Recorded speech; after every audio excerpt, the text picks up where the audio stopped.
欢迎收听6月29号的迦南之声，我是世界牧师平安。我们今天要继续来分享诗篇79到80篇，与管教复兴有关。人称一兆男，也就是他有1兆身价的辉达执行长黄仁勋，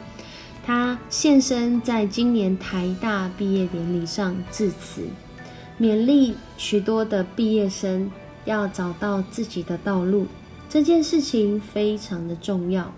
而且鼓励他们人生就是要为理想大力奔跑，并且用自己的经验来分享他如何度过危机，突破限制。没想到他在讲这个故事的时候，他第一个讲到的那个方法，那个关键就是认错。认错不容易啊，因为如果面对到是一家公司非常多的钱，或是非常多的资源，因着这样会一夕消失，你敢认这个错吗？他讲到自己的经验中，跟日本游戏大厂 Sega 合作开发一项技术，是这个 3D 绘图晶片。在那个时代里面，他们在过程中，辉达发现自己的技术策略已经偏离了市场的主流。就在那个面临倒闭命运的生死关头，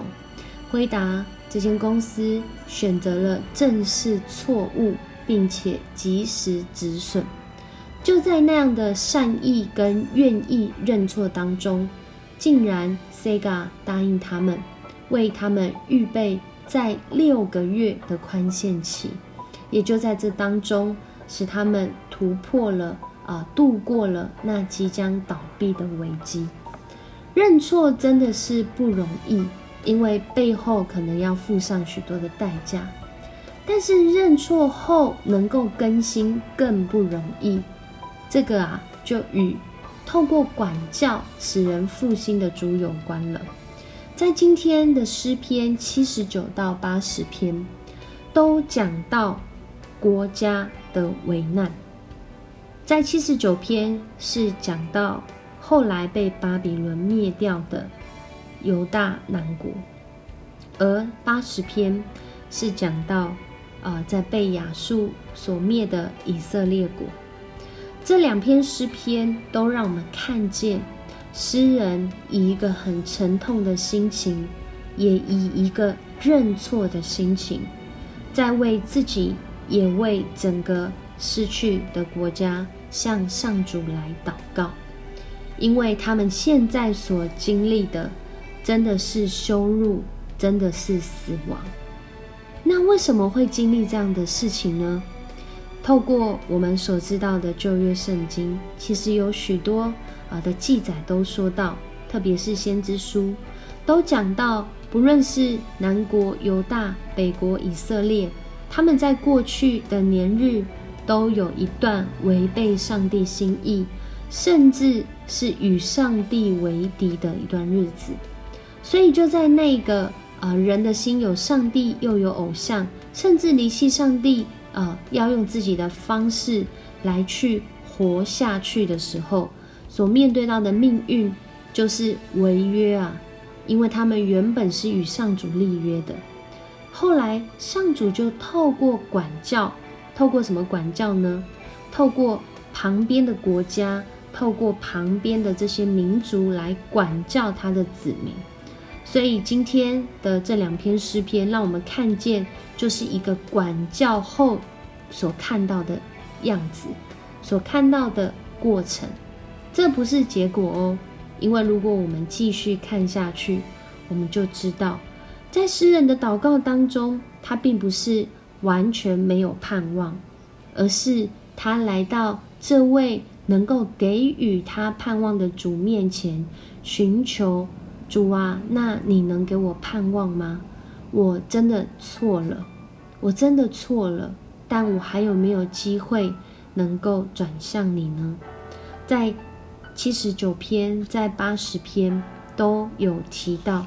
而80篇呢，有一段经文出现了3次。这3次都让我们看见为什么世谦牧师说上主的管教是过程而不是结果，因为上主管教的目的不在于要让人进入到那永远的死亡，而是要让人有复兴的机会。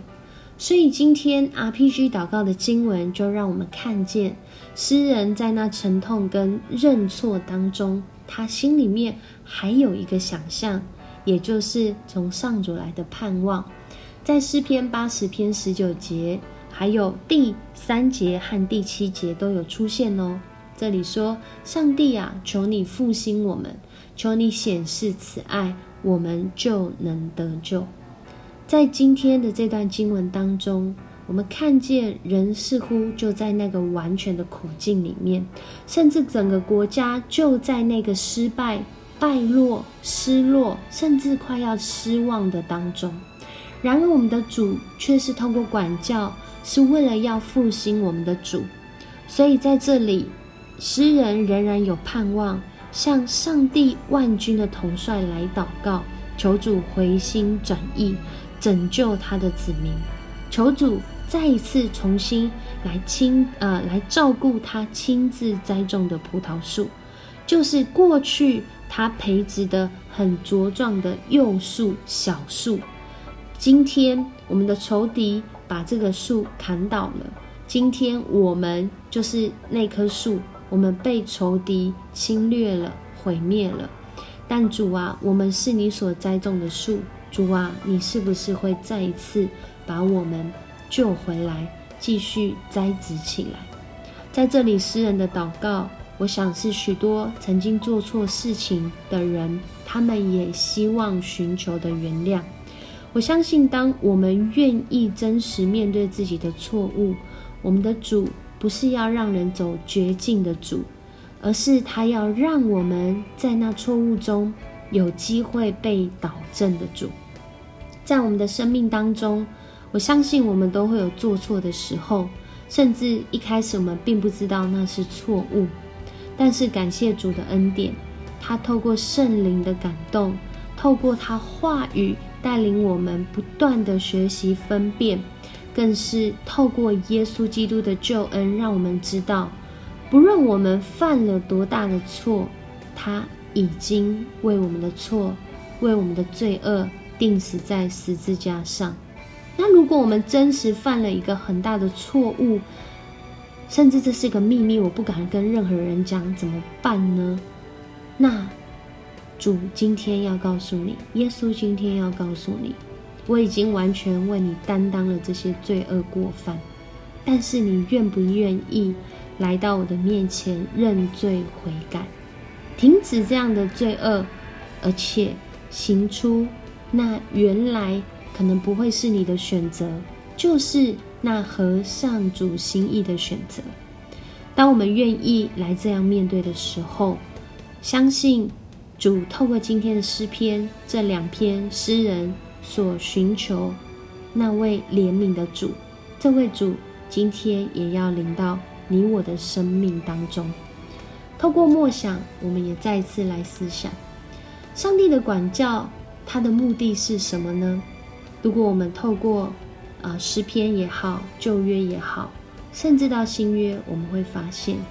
管教的目的在上主来看，是为了要让我们有机会有更新的生命。审判不是没有来到，而是恩典仍然在线上。求主帮助我们看见上主的管教是会来到的。那如果我们如今就面对上主的管教，他的目的也不是要人灭亡，而是要让人有更新复兴的机会。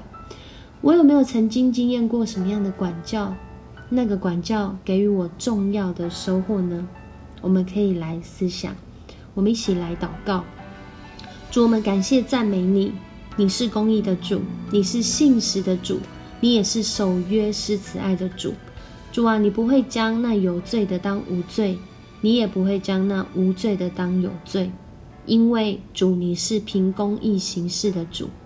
但主，我们也要来到你的面前，不不论是为我们的国家，为我们现在的新闻媒体，甚至为我们自己的生命，主啊，我们要向你来认罪。主啊，因为很多的时候，我们是按着自己的心意、喜好、倾向来选择做我们想做的事，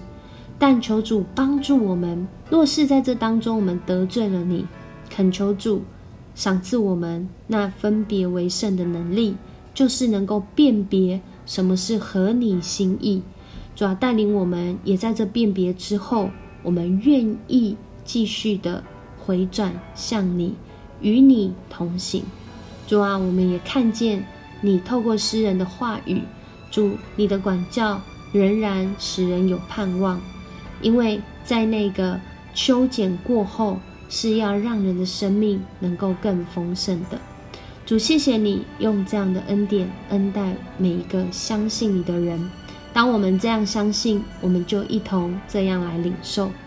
我们向你献上感谢祷告，是奉靠主耶稣基督得胜的名，阿们。很开心跟你一起分享迦南之声，